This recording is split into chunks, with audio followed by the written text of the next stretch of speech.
How can I be prepared when I travel? I'm one of those dads that gets to the airport early. I'm one of those dads. It's it's a cliche, but it's true. And I like to get us there 2 to 3 hours in advance. Number one, because I've been super hands on with the kids. I'm a stay at home dad, so I know the chaos that comes from just trying to get even one kid from one place to another. Give a shout out in the comments if you understand what I'm saying. You got two, even though they're older now. My kids are 7 and 10. It's still, I'm still, it's like the muscle memory. It's like, well, I gotta get to the airport. 2 hours is not gonna cut it. 2 hours minimum, man. I gotta get 3 hours early because then they're gonna have to go to the bathroom. Back in the day, I have to change their diapers, like all this other stuff. I like being prepared, so I think I'm pretty qualified to help you on your way, even if you're not a parent. If you're one of those people, and I know who you are, I know some of y'all that are watching are like that. Like I personally know some of y'all that are watching that are like that, where it's like, I'll just get to the airport 15 minutes before I see you. Please take some of my advice at least. All right.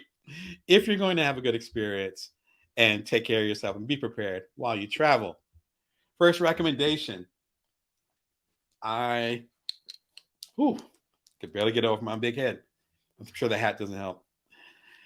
I am a fan of this. I have the old school version of this. This is the Travel Nest memory foam travel pillow. They make this is called the Travel Rest.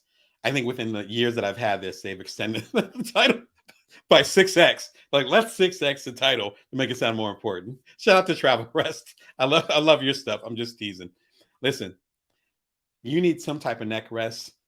As I mentioned, I just celebrated a birthday a couple weeks ago. You're not getting any younger.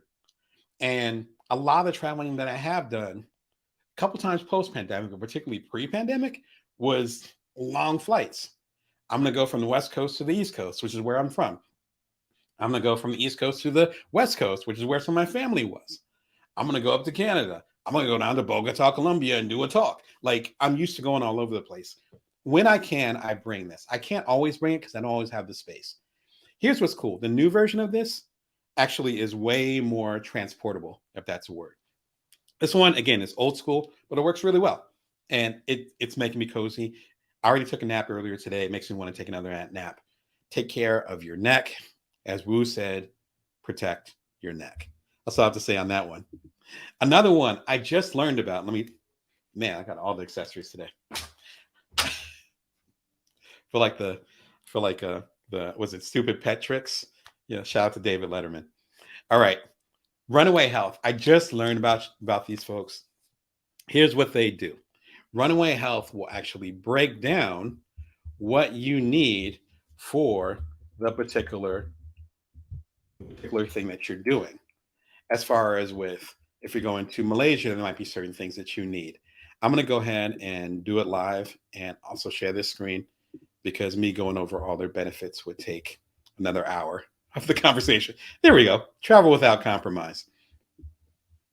So you see these lovely, very young millennials climbing a mountain. You don't have to be that person. I can't relate to what they're doing. But if you're dealing with motion sickness, I can relate to that. Never had motion sickness, but I've been on boats and I have family members that deal with that all the time. It's not a good place to be. Sleepiness, altitude sickness, which matches the young folks that are talking about. And then all the different recommended places. Let's pull up Morocco. I think Morocco's on here.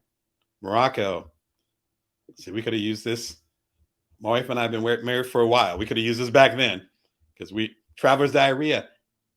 I'm familiar with that one. I'm not going to tell you stories about that, but I know that one.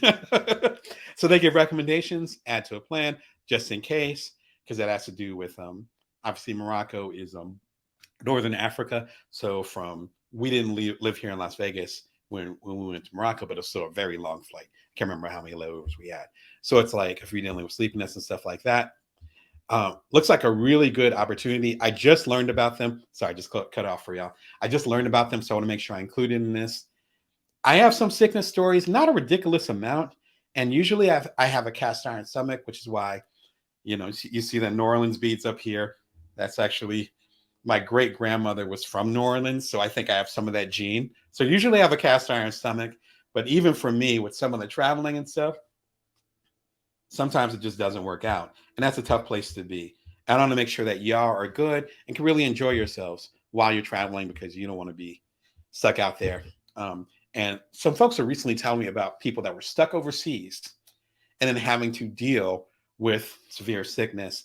This is, again, another opportunity for you to, if you're dealing with severe sickness, this might not be able to help you, but it's a precautionary level you can take, particularly if you're traveling to places that are a little bit more rustic. If you're going into the deep jungles and things of that nature. Again, I'm not that kind of traveler. I travel a lot, but I can't tell you what the Amazon looks like. Amazon, I know, are the boxes. But if you're more adventurous traveler, then please check them out, see what's happening. I do not know them well, so this isn't a 100% endorsement, like go get them, but put this into your back pocket, use them, and get curious about them. Do your own research and see if they're worth exploring. It just seemed like a cool opportunity to me. All right. Flygene toilet seat covers, disposable.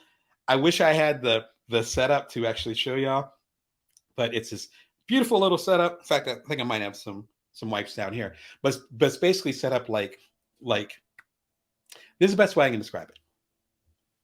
If you're ever on an airplane, or let's say you're in the desert of Morocco and you really have to go to the bathroom and the options are limited, these toilet seat covers will help you. If you have a little kid and you just left the house, they just said they didn't have to go to the bathroom, and suddenly you're in this unusual place and they suddenly say, I have to poop really bad, these wipes can help you. Again, I'm trying to have things that are super, super practical. I'm suggesting things where I was in at least one or two situations where I wish I had these. You might not think about toilet seat covers as much. You're like, whatever. I'll just do the little stoop. You know what I'm talking about. I can't do it on the air, but well, I'm not going to do it on the air. The little stoop, whatever over the toilet. But sometimes you're in situations, or you're sick, or you're tired, or you're jet lagged, or you just forget, and you just need to sit. These help with this. This is a new product. I'm just checking them out. I know toilet seat covers would have saved my hide in a few situations. Again, maybe we'll do a longer live in the future where I talk about some of my adventures, but it's not for here.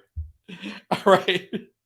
As far as tools, the Unadapt 75-watt Europe, UK, US plug adapter. Let me tell you, I went ahead and looked around. In fact, I have an idea of where it might be, but I have this bag of electronics, and anybody who's into tech, particularly when I was younger, I was really into tech, splicing things and all that stuff. I had the amp and the wire cutters and all kinds of stuff. My parents have tons of stories about me around the age that my kids are. And anyway, I saw a big bag of electronics, and I think somewhere in that bag, but we might have given it away, is this huge adapter. Shout out to Illuminate Life. I'm about to give y'all another ad, but it's a great candle, by the way. But seriously, it was a plug about this big and almost as wide. And it was not when we went to Morocco. I think it was when I went to Europe years before that. And I had to carry this huge plug around to interchange things. This plug is probably about the size of my hand. And if you click on the link, you'll see it's like the adapters are all connected together. So it's like a Russian doll. I forget the name of the Russian dolls, but you know what I mean? Where it's like one, another. So it's just a matter of unplugging the US plug from it, because I think that's the biggest plug with the 3-prong. You take the US plug off of it, and it might be like the UK plug. You take that off, and it might be the one for the rest of Europe, where they have different plugs. What you don't want, and I distinctly remember this, is to be in Western Europe, jet lagged, kind of broke, and going to try to find the local Walgreens or equivalent of it so you can get price gouge and get an adapter so that you can charge your phone and actually communicate with the rest of your family. Not that I can relate to that, just throwing out a hypothetical situation. Go ahead and get your plugs together before you leave. Because wherever you're going to, they know you're coming. And if it's a popular destination, they know you probably don't have a plug. Get your plugs together, get them in order. As particularly the instances I've talked about, many of them were years in the past, but today we're way more dependent on technology. You had to have the physical airline ticket for years, right? I still have some of my airline tickets, so they let me keep them. Now they're literally on your phone. So that is your lifeline. So please, out of all the stuff I'm recommending, aside from the runway health and checking them out to make sure that you get your meds or whatever help you might need while you're on the road, this will be my highest recommendation. Get your plugs in order. It's like right behind your passport. Passport, plugs. Passport, plugs. So if you ain't got a plug, you can't travel. Then you might have not needed a plug. And back when I had my adventures, maybe you didn't need a plug. You can fumble your way through. Now, if you're not bringing a plug, I hope you're bringing a map. All right. How do y'all get prepared when you travel? What are your favorite items? Throw something in the comments. Let me know what's happening. I am far from a travel expert. I'm here to learn. So let me know. What's your must-haves when you travel? Give a shout in the comments.